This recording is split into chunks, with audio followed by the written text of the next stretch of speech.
With the Sin City sequel, Dame to Kill For, coming out in a couple days, it's perfectly fitting for me to want to talk about the original Sin City, which came out a while ago, so let's go back in time and look at it. So, Sin City is a film that came out way back in 2005, and it's based off of Frank Miller's Sin City graphic novel series, which is fitting because Miller was one of the people who directed this movie along with Robert Rodriguez, and now the sequel's coming out soon, only 9 years later. Anyway, I have to say it's an incredibly unique movie to watch because, well, just look at the style it's in. The entire movie is in black and white, so it has that really old school feel, just like the novel it came from. But every now and then, there's some colors sprayed around, like red for blood or yellow or what have you. So it kind of has a dash of realism in there too, which I thought was kind of off-putting at first, but in hindsight, I actually like that about it.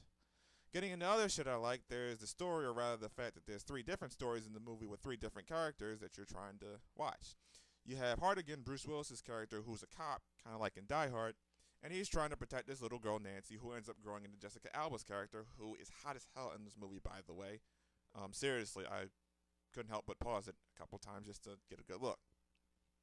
Anyway, then you have Marv, who played by Mickey Rourke, who had the best night of his life with his hooker Goldie, only for her to get murdered by some creep without him knowing, and he wants to kill the guy who did it.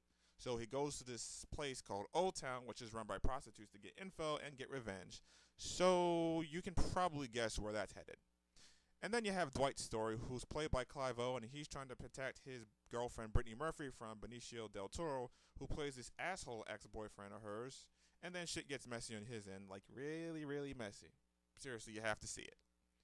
All these are interesting stories as it is, but if you pay close attention, you'll notice that they all kind of sort of tie in together, like they're interrelated.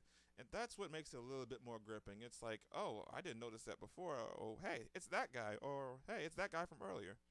Even better is that the main character of each story is narrating that part of their story from start to finish, like the old crime mystery thriller it is. Now, even though it's been 5 years since this came out, there's some things that didn't sit well with me. I have to say the acting isn't all that great at some points. Sure, Bruce Willis does a good job and all, and Clive Owen and Mickey Rourke and everyone else, but there's some dialogue in there that needed a lot of tweaking. Some of it coming from Jessica Alba herself. I mean, rewatching it, I sat there and told myself, that doesn't sound all that convincing to me, but they probably just kept it in there anyway just because. So, thankfully, though, more than most of the acting is pretty top notch, so you probably won't care. And honestly, I have to say that Marv's story was my favorite one out of the whole movie. It's the one I can honestly replay over and over again and never get bored. Overall, the movie was very fun to watch. It definitely introduced me to something new as far as movies went, specifically graphic novels, and for that, I'm going to say it deserves a gold ribbon rating. If you haven't seen it yet, please, please, please buy a DVD or a Blu-ray or Netflix or TiVo or whatever and go watch it.